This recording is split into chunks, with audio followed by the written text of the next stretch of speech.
대법관 3명이 와 있고 부장판사 몇 명, 그다음 법원 직원 수십 명 와 있는 그런 상황에서 지금 이제 이명규 변호사님하고 유승수 변호사님, 그다음에 이 문수정 변호사님이 이거를 사진 촬영을 해야 된다고 강력하게 거의 이제 하여튼 다시는 안 볼 정도로 이 법 쪽에서 완전히 이제 그 왕따가 되는 내지는 법 쪽에서 다시는 이제 판사들에게 집중적으로 공격을 받아 더 이상 변호사 역할을 못하는 각오로 못할 각오로 해서 이걸 주장해서 이거를 관철시켰다는 얘기를 방금 문수정 변호사님이 하신 거예요. 예, 네. 이게 사실 그 유승수 변호사님의 전투력은 네. 제가 그리고 12월 14일 작년 겸증기일도 있었고 4월 15일 2020년 4월 15일의 변론기일에서도 충분히 보았거든요. 이게 말씀하셨듯이 이게 법정에 가면 그 대법관 그리고 대법관들이 있는 그 장소 그게 굉장히 좀 위압감이 듭니다. 그래서 말도 특히나 경위들도 굉장히 건방져요. 거기는 정말 경위들도 막 원래 살짝 그 위압감을 줘야 되기 때문에 사실 판사들이라는 게 좀 약간 신체적인 위해를 받을 수 있지 않습니까? 석궁으로 쌍 살 수 있고. 그런데 예, 그런데 죄송합니다. 석궁 얘기가 나오는데 저희들 사무실 로고를 석궁으로 정하려고 했던 적도 있었습니다. 아, 네. 제가 그걸 언급했군요. 그런데 그 상황에서도 굴하지 않고 계속 본인의 말씀하실 수 있다는 굉장히 큰 거예요. 그렇기 때문에 저 마지노선 이야기가 그냥 넘겨서는 안 되는 게 그 대법관, 특히 3명의 대법관들이 다 있고 거기에 또 부장판사 4명 있고 그리고 재판연구관도 2명 있고 재판연구관도 부장판사니까 총 부장판사 6명 그리고 또 기타 뭐 돌아다니는 부장판사 또 있었어요. 그래서 그 사람들을 다 보고 있고 우리 그 사람들은 심지어 우리들의 페이스북 실시간으로 다 확인하고 있습니다. 그리고 영상도 제 생각에는 선관위가 모니터링 하는 것 같아요. 영상과 페이스북을 실시간으로 보면서 우리의 일거수일투족을 감시하고 있습니다. 그런 상황에서 본인이 그 이미지 파일 해주십시오. QR코드 해주십시오. 촬영해 주십시오. 그렇게 큰 소리를 말할 수 있는 것 자체는 정말 아주 큰 거고 저는 이걸 할 수 있는 분은 대한민국에 몇 없다고 저는 생각을 합니다. 맞습니다. 이게 솔직히 말해서 저는 서면 담당을 주로 담당했지만 이게 서면이야 그냥 시간 주면 쓸 수 있지만 그렇게 대법관 앞에서 관철하는 건 정말 힘듭니다. 법 쪽에서 그럼요. 완전히 더 이상 비즈니스를 할 수 없다는 이 선고나 마찬가지입니다. 여러분들 그래서 다음 정권 때 할 수 있습니다. 다음 정권 때까지는 사실 이 충분히 변호사 사무실을 운영할 수 있을지 제가 의심이 들 정도로 이제 이런 강한 이 주장을 해서 관철시킨 건데 뭐 문수정 변호사님은 이 2분만이라고 얘기하는데 우리 사무실에 있는 권우현 변호사 얘기로는 문수정 변호사님도 마찬가지로 다시는 이제 법정에 설 수 없을 정도의 이제 언성을 가지고 혼자 영업하려고 찾아나왔으니까. 굉장히 강력하게 아마 이제 유관순 내 심정으로 현대판 유관순의 심정으로 아마 거기에 섰다고 우리 권은 변호사가 얘기를 했습니다. 생명 걸었구나 할 정도로 강하게 주장을 하면서 이거를 관철시킨 거죠. 촬영이 왜 중요했냐면 네. 아까 그 오류난 색깔 용지들이 연속됐다고 했지 않습니까? 예.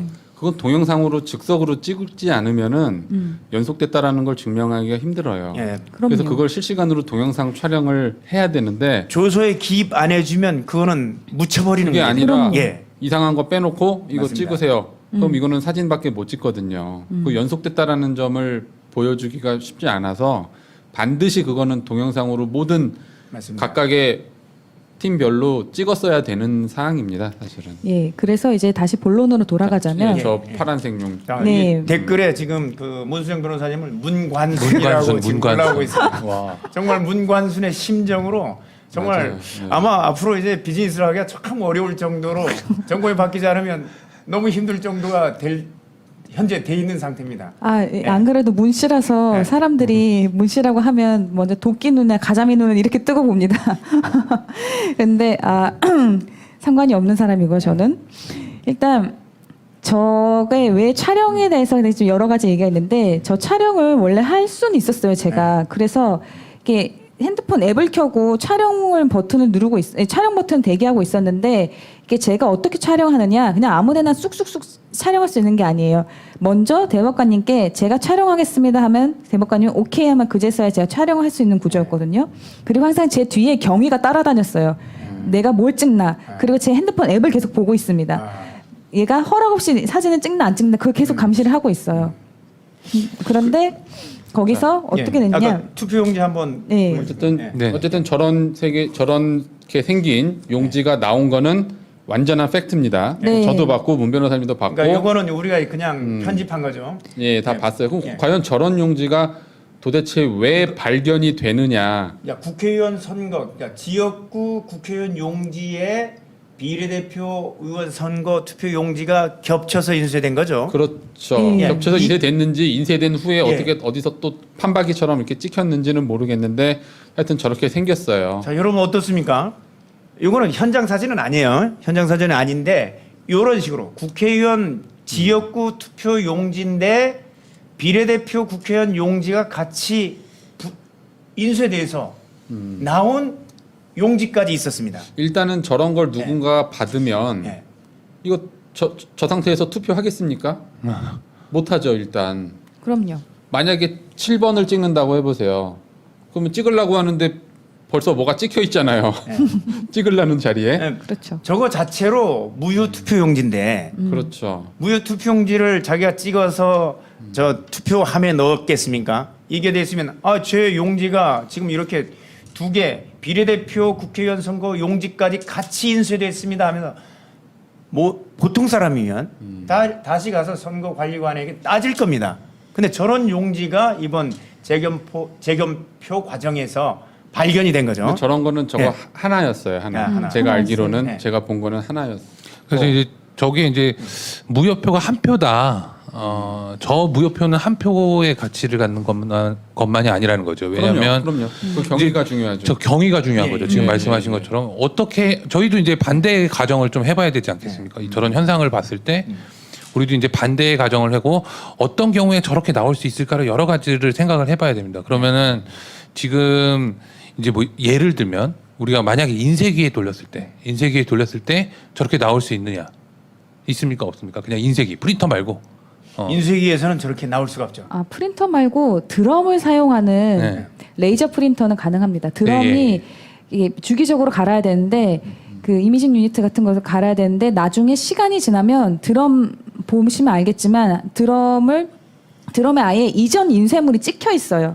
그래서 드럼을 주기적으로 갈아야 되는 이유가 드럼이 깨끗하지 못하면 이전 인쇄물이 그대로 찍혀 나오거든요. 그래서 레이저 프린터의 경우에는 가능성이 있다라고 저희가 결론을 내릴 수가 있어요. 추론을 할 수가 있는 거죠. 통상적인 이제 인쇄기에서는 저게 나올 가능성이 거의 없고요. 근데 중요한 건 우리 그 사전 투표할 때 프린터기는 잉크젯 프린터였습니다. 잉크젯 프린터기. 그렇기 때문에 저게 나올 수가 없다라는 저희가 결론이 내린 거죠. 자, 저게 중요한 게 사전 투표 관리관이에요. 그죠? 그러니까 일반적인 본 투표에서는 저건 사전 투표 본 투표 관리관이 도장을 찍기 때문에 저건 걸러냅니다. 그렇죠. 근데 이제 인쇄되지 않으면 저게 불가능해요. 왜냐하면 사전 투표에서는 저 사전 투표 관리관의 밑에 직인을 찍을 때 인쇄에 가름하기 때문에 저렇게 나올 수 있는 거예요. 그러니까 모든 부정은 사실은 이제 사전 투표에서 나오게 되는 거예요. 구조 자체가. 근데 이런 투표 용지가 있었음에도 불구하고 사전 투표를 했다는 거예요. 과연 사전 투표를 실제로 저렇게 했느냐 이거예요. 정상적인 사람이면 내 투표 용지 이상하다. 당연히 가서 얘기를 할 건데 저 내용을 그냥 사후에 집어넣는 과정에서 들어갔으니까 이 내용이 하여튼 뭐 이제 통째로 들어가면서 지금 뭐 실시간 채팅에 뭐 드럼에 잘 묻어난다. 그거 뭐 일반인도 다 안다라고 말씀하셨는데 맞습니다. 그러니까 저희도 그렇게 생각을 하는데 드럼이 없는 프린터기라니까요. 그럼요. 예. 잉크젯 프린터기로 사전 투표를 했습니다. 근데 저렇게 묻어난다? 이게 이제 설명이 가능해야지만 그 설명이 맞는지를 검증하는 건데 저희가 이제 구체적으로 이제 감정을 할 필요가 있겠죠. 뭐 저는 아니겠지만. 네. 자 그런 게 있었고 그 다음에 이제 정말 많이 알려진 그 빳빳한 용지라는 거. 맞아요. 네, 네. 그것도 저희가 이제 다 봤는데 네. 관외 사전 투표에서 현격하게 많았고요. 관외 사전 사전 투표에서 빳빳한 것들. 용지가 그거는 빳빳한 용지가 번호별로 좀 퍼센테지가 달라요. 네. 예, 특정 후보에서는 제가 볼 때 90% 이상이 빳빳한 용지였고요. 야. 어떤 후보는 한 80% 정도 빳빳한 용지였어요. 조금 다르거든요. 그래서 그런 걸 문제를 제기를 막 하면 사진도 찍고만 하는데 거기 선관위에서 나온 분이 말하기를 관외 사전 투표는 봉투에 넣기 때문에 용지를 안 접고 넣는 사람들이 많다. 그래서 한 반반 될 거다 딱 얘기하더라고요. 반반. 네. 접은 거 반, 빳빳한 거 반. 근데 반이 아니라 90% 이상이 빳빳한 용지였어요. 제가 정확하게 다 봤어요. 이렇게 쭉 넘기면서. 그러니까 근데 우리가 그렇게 안 접고 넣나요? 제가 개인적으로 사전 투표를 할 때 반드시 접었습니다. 접었어요. 예. 관내를 접고, 하셨습니까? 예. 관외를 하셨습니까? 관외로. 관외로? 할 때 아. 그때도 이제 넣고 투표함에 넣거든요. 투표함에 넣고 나서 하는 거 아닌가요? 이게 사실 네. 문제는 이게 제가 네. 계속 어느 장소에 있었냐면 개함하는 장소에 있었어요. 왜냐하면 제가 보전 처분을 나갔기 때문에 그리고 그 보전 처분에 네. 관련된 판사의 도장의 모양을 제가 알고 있기 때문에 제가 계속 그걸 확인하면서 촬영을 했는데 당일 투표에도 굉장히 빳빳한 투표용지가 많았습니다. 그래요? 예, 이게 사실 많은 분들이 저희 인쇄 전문가님께서 그렇게 말을 하세요. 당일도 문제가 있다. 네.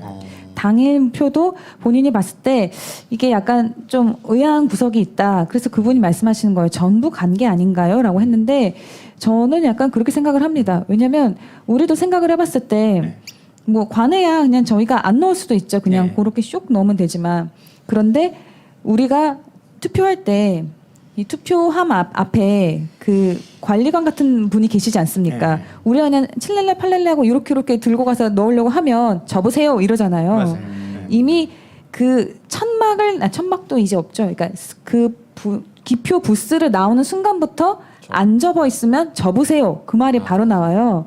그런데 당일 투표마저 이렇게 안 접는다? 그리고 심지어 많은 분들이 이렇게 접으면 인주가 번질까봐 이렇게 접지 않습니까?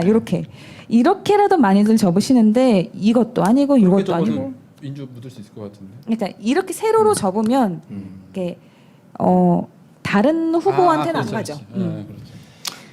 그래서 뭐 그런 여러 가지 의혹들을 제기할 수가 있다. 뭐 의혹이 아니라 이제 그럼요. 가설을 제기할 수 있다. 가설을 제기할 수 있는 거죠. 가설을 제기하고 그걸 이제 증명해 나가는 과정이 아직 남아 있는 그럼요. 겁니다. 그래서 예. 저는 이걸 증명해야 될 것 같아요. 그 관외 사전 투표를 실제로 했던 분들 대상으로 설문조사를 좀 해야 될 것 같아요. 접고 봉투에 넣었냐 아니면 안 접고 봉투에 넣었냐. 물론 제가 이게 볼 때는 그 설문조사 하다가 그 사람을 못 찾을 것 같습니다. 사망자라거나 아니면 그 허무인이라거나 행방불명. 그래서 실제로는 이제 그런 절차가 이제 필요하죠. 그리고 선거의 명부 자체가 이제 허수일 가능성이 있다라는 거죠. 이제 그 부정선거를 주장하는 사람들 입장에서는. 그런데 지금 이제 중요한 거는 지금 이제 민경욱 의원에 대해서 지금 이제 재검표 결과가 나왔는데 이제 지금 대법원의 태도라든가 중앙선관위 쪽 주장 내지는 이제 많은 일부 변호인들 주장은 이거지 않습니까? 결국 해봤는데 이런 재검표를 해봤는데 당선에 영향을 미치는 그거다. 일부가 있지만 당선에 영향을 미치지 못하는 거니까 재검표 해봤는데 결국은 뭐 그렇게 특이한 점은 없었다더라. 이렇게 주장할 가능성이 상당히 높아지고 있는 것 같은데요. 네, 예, 그렇습니다. 어떻습니까?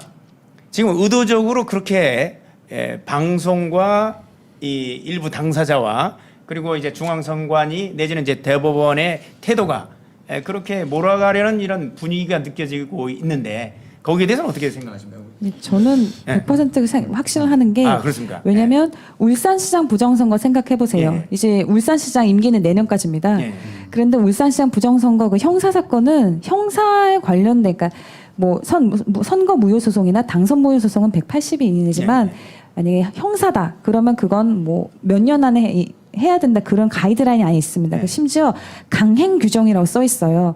그런데 그 강행 규정을 그냥 어기고 계속 미적 하다가 이제 와서야 내년 이제 임기 끝나는데 1심을 드디어 열기 시작했습니다. 실제로 그때 당시에 울산시장 선거 소송과 관련해서는 이제 김미리 판사라고 예. 뭐그 국제법 연구회 예, 연수원 교수님. 예, 국제법 연구회 멤버였었는데 공소가 제기된 이후에 한 번도 기일을 지정하지 않았죠. 예. 그리고 나 휴직계 내고 사라져 버렸는데 이런 식으로 이제 선거에 관련된 소송은 사실은 180일 이내에 선고를 해야 되는데 지금 이번에도 180일이 아니라 180일은 6개월인데 네. 1년 2개월 만에 이번에 이 재검표 결과가 나오는 거죠. 사실은 선고를 180일 이내에 해야 되는 거지 않습니까? 그럼요. 그래서 이 부분에 대해서 사실은 종전 우리가 지금 국민혁명당의 전신인 기독자의 통일당에서 대법관 전원을 사실 고발을 했습니다. 했습니다. 예, 예. 맞습니다. 사실 그래서 정권이 바뀌면